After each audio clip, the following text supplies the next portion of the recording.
मागच्या 4-5 दिवसात सुद्धा आमच्याकडे असे ऑफर आले म्हणजे पैशाची की तुम्हाला एवढे पैसे देतो तुम्ही सीट मागे घ्या, तरी पण आम्ही मागे घेतली नाही, पैशाचं आम्हीच देखवलं.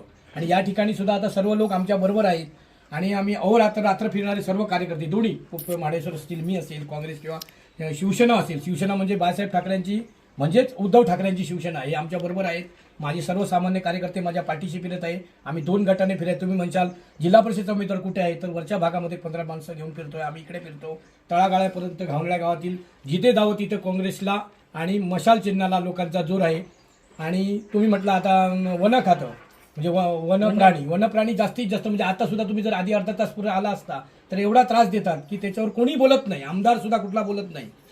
जो तळागाळातला आता आमदार आहे, खासदार आहेत, पालकमंत्री आहेत ज्या पक्षाचे, पण कोणी त्याच्यावर कोणी बोलत नाही. इलेक्शन आलं की दुसराच विषय काढायचा. आज एवढी परिस्थिती आहे, तुम्हाला माहित नाही, मोहूर आलेला आहे कशाला, आंब्याना किंवा काजूना, एवढं म्हणजे काही परिस्थिती म्हणजे एवढं दुःख येतं डोळ्यातनं घावनेळ्या गावातनं. आणि ह्या एरियात तर जास्तच आहे. सर्व लोकांना विचाराया की त्रास म्हणजे आंब्याची फळं ठेवत नाही, नारळाचे फळं काही ठेवत नाही. त्यामुळे माझ्याकडनं जास्तीत जास्त जो प्रयत्न असेल ते उद्धव बाळासाहेब ठाकरे यांच्या पक्षाचे आम्ही प्रामाणिक राहून जास्तीत जास्त मताने, माझं मत आहे की आम्ही 1400च्या मताने येऊ, घावनेळ्या गावामध्ये 1400 मतं घेऊ.